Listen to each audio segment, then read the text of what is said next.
Nietzsche argumenta que la moral de esclavos, una invención del débil, no solo representa un peligro mayor que el fuerte en sí mismo, sino que es el mecanismo a través del cual los débiles dominan y subvierten el orden natural de la vida. En su obra Genealogía de la moral, Nietzsche rastrea el origen de esta moral de esclavos, describiéndola como una reacción de aquellos que se encuentran en posiciones subyugadas y resentidas, incapaces de ejercer poder de manera directa. Estos individuos, impotentes para manifestar su voluntad en el mundo a través de la fuerza o la acción afirmativa, optan por un camino más insidioso, la creación de una moralidad que justifica su debilidad y condena la fortaleza de los demás. En la Genealogía de la moral, Nietzsche describe cómo esta moral de esclavos se desarrolló históricamente en contraposición a la moral de amos. La moral de amos, asociada con los fuertes, se caracteriza por valores que exaltan la vida, la fuerza, la nobleza y la capacidad de crear y definir los valores propios. Los amos ven el mundo como un lugar donde pueden ejercer su voluntad de poder, donde lo bueno es sinónimo de lo poderoso, lo excelso, lo que afirma la vida y la individualidad. Para los fuertes, la moral es una expresión de su vitalidad, un reflejo de su poder sobre el mundo y sobre ellos mismos. En contraste, la moral de esclavos nace del resentimiento, una especie de resentimiento profundo y corrosivo que los débiles sienten hacia los fuertes. Nietzsche identifica este resentimiento como la fuente principal de la creación de una moralidad que no exalta la vida, sino que la niega. Incapaces de enfrentarse a los fuertes en su propio terreno, los débiles revalorizan el bien y el mal de manera que su debilidad, su impotencia, se convierte en un valor positivo. La sumisión, la humildad, la abnegación y la piedad se transforman en virtudes, mientras que la fuerza, el poder, la afirmación de la vida y el orgullo se demonizan. Este proceso de inversión de valores es, para Nietzsche, una de las maniobras más astutas y peligrosas del débil, ya que no solo redefine la moralidad, sino que la institucionaliza y la propaga a través de la cultura y la religión. Nietzsche ve en el cristianismo la culminación de esta moral de esclavos. En obras como Así habló Zaratustra y El Anticristo, denuncia cómo el cristianismo ha elevado la debilidad a un lugar de honor, celebrando el sufrimiento, la pobreza y la sumisión como las virtudes más altas. El cristianismo, para Nietzsche, es la venganza de los débiles, la herramienta con la que estos han logrado subyugar a los fuertes y establecer un orden moral que privilegia a los menos capaces. Es decir, el débil se convierte en una figura más peligrosa que el fuerte porque, a través de la moral de esclavos, logra corroer y subvertir los valores que hacen posible la afirmación de la vida. La moral de esclavos, según Nietzsche, es reactiva y parasitaria. No crea nada nuevo, sino que se alimenta de la vitalidad de la moral de amos, pervirtiendo y debilitándola desde dentro. Este proceso de reevaluación de valores no solo tiene consecuencias individuales, sino que afecta a la sociedad en su conjunto. Nietzsche ve en la modernidad la realización plena de la moral de esclavos, donde los valores democráticos de igualdad, derechos humanos y moral universal son vistos como una continuación de este proceso de debilitamiento. La moral de esclavos es la moral de la mediocridad, la moral que prefiere la igualdad sobre la excelencia, la seguridad sobre la grandeza. Es una moral que teme a la vida, que busca controlar y domesticar lo que es impredecible y poderoso. Para Nietzsche, esta moral es el verdadero enemigo del espíritu humano, ya que sofoca la creatividad, la individualidad y la capacidad de los individuos de superarse a sí mismos. Nietzsche argumenta que la moral de esclavos también tiene un aspecto psicológico profundo. Los débiles no solo crean valores que justifican su posición en el mundo, sino que también desarrollan una psicología del resentimiento que los hace peligrosamente insidiosos, incapaces de expresar su voluntad de poder de manera afirmativa. Los débiles se vuelven maestros en la manipulación, la culpa y la inversión de roles. La moral de esclavos les proporciona las herramientas para subyugar a los fuertes sin necesidad de recurrir a la violencia física. En lugar de enfrentarse al fuerte, el débil lo corrompe, lo socava desde adentro, promoviendo una ética que los atrapa en una red de deberes, obligaciones morales y un sentido de culpa que les impide ejercer su poder libremente. Este proceso no es simplemente un asunto de valores abstractos, es un asalto directo a la vitalidad y al espíritu de los individuos. En este sentido, Nietzsche no ve en el débil un enemigo obvio, sino uno más peligroso precisamente porque su ataque no es directo. El débil no confronta al fuerte en el campo de batalla, sino que lo atrapa en un entramado moral y psicológico del cual es difícil escapar. La moral de esclavos es, para Nietzsche, un tipo de esclavitud mental y espiritual, una que es mucho más difícil de reconocer y por lo tanto más difícil de combatir. Este peligro se exacerba en la medida en que la moral de esclavos se presenta como la moral natural, la moral correcta, la moral que todos deben aceptar sin cuestionar. Los débiles, al imponer su moral, no solo buscan igualar las condiciones, buscan crear un mundo donde los fuertes ya no puedan existir, o donde, si existen, se vean obligados a actuar en contra de su propia naturaleza. Nietzsche identifica esta tendencia en la civilización occidental como uno de los síntomas más claros de su decadencia. La civilización moderna, bajo la influencia de la moral de esclavos, ha perdido su vitalidad, su capacidad de crear, su coraje para afirmar la vida en toda su complejidad y dureza.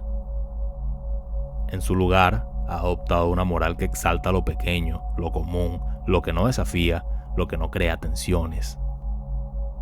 Esta es la gran traición de la moral de esclavos. Bajo la apariencia de promover el bien común, en realidad destruye la base misma sobre la cual se puede construir una cultura fuerte y vibrante. Por lo tanto, Nietzsche concluye que el débil, con su moral de esclavos, es más peligroso que el fuerte porque al no tener la capacidad de enfrentarse directamente al poder, se convierte en un maestro de la subversión y la manipulación.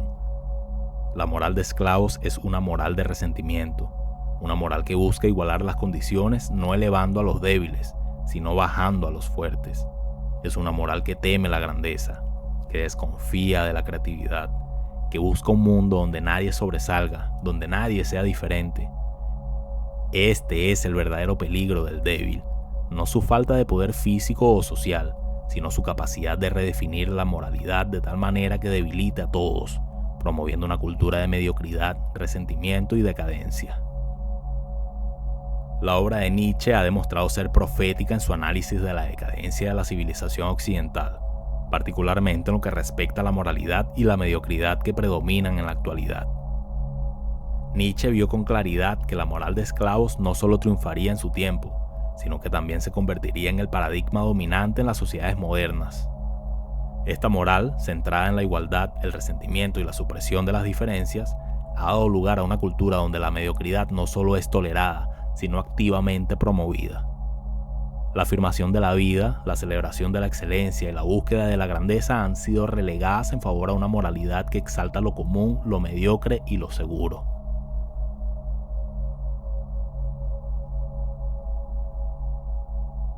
El auge del populismo en la política contemporánea es un testimonio claro de la relevancia del análisis de Nietzsche.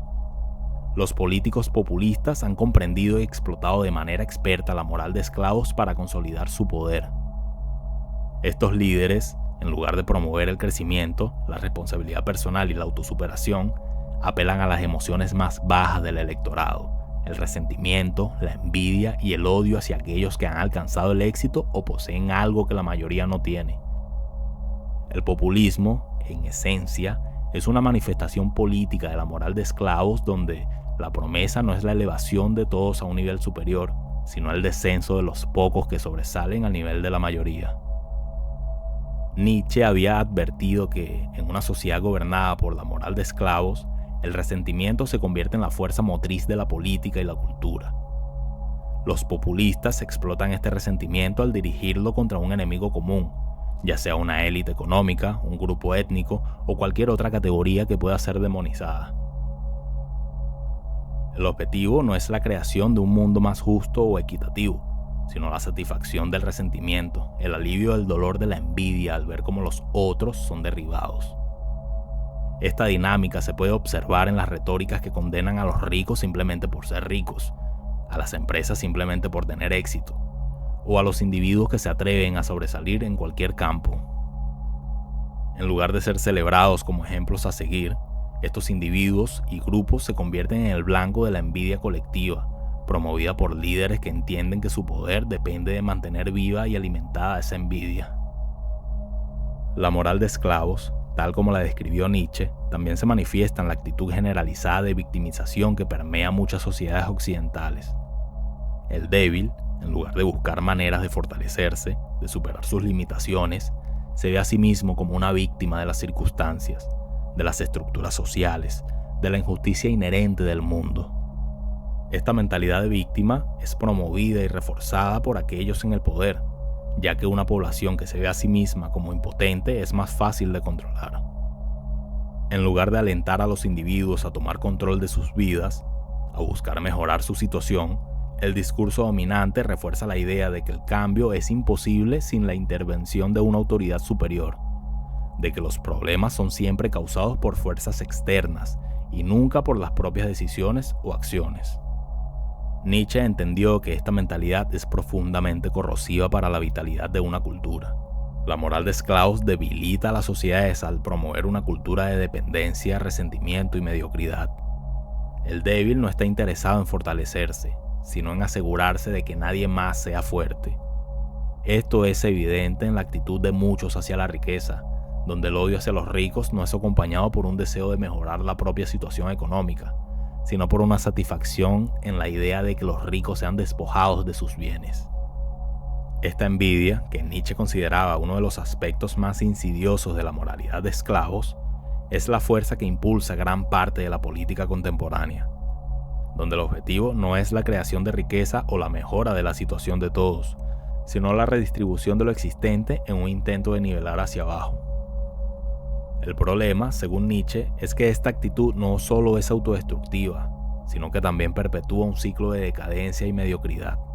Al no buscar formas de fortalecerse, al no aspirar a la grandeza, el débil se condena a sí mismo a una existencia de frustración y resentimiento. Y al promover una cultura que castiga la excelencia y celebra la mediocridad, la sociedad en su conjunto se estanca, incapaz de producir nada verdaderamente nuevo o vital.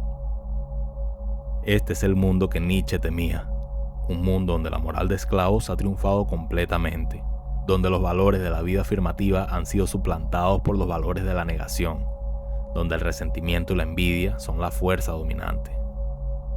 Los populistas, conscientes o no, son los herederos naturales de esta tradición. Su éxito radica en su capacidad para canalizar ese resentimiento, para dirigir la envidia y el odio hacia objetivos específicos, para crear la ilusión de que el derribo de los otros traerá consigo una mejora en la vida de los débiles. Pero, como Nietzsche sabía, esto es solo una ilusión. La destrucción de los fuertes no fortalece a los débiles, solo sirve para debilitar la sociedad en su conjunto. Y en un mundo donde todos son iguales en su debilidad, donde la mediocridad es la norma, donde la envidia es la emoción predominante, no puede haber progreso, ni creatividad, ni verdadera vida. La profecía de Nietzsche, entonces, es una advertencia que resuena con especial fuerza en el contexto actual. El peligro no radica en los fuertes, en aquellos que buscan afirmarse y crear, sino en los débiles que, incapaces de hacer lo mismo, buscan destruir todo lo que sobresale. La moral de esclavos, lejos de ser una curiosidad histórica, es una realidad presente que sigue configurando nuestras sociedades, nuestras políticas y nuestras culturas. Y mientras esta moral continúe dominando, mientras el resentimiento y la envidia sigan siendo las fuerzas motrices de nuestras acciones, el mundo que Nietzsche temía seguirá siendo nuestro presente, un mundo de decadencia, mediocridad y, en última instancia, de muerte espiritual.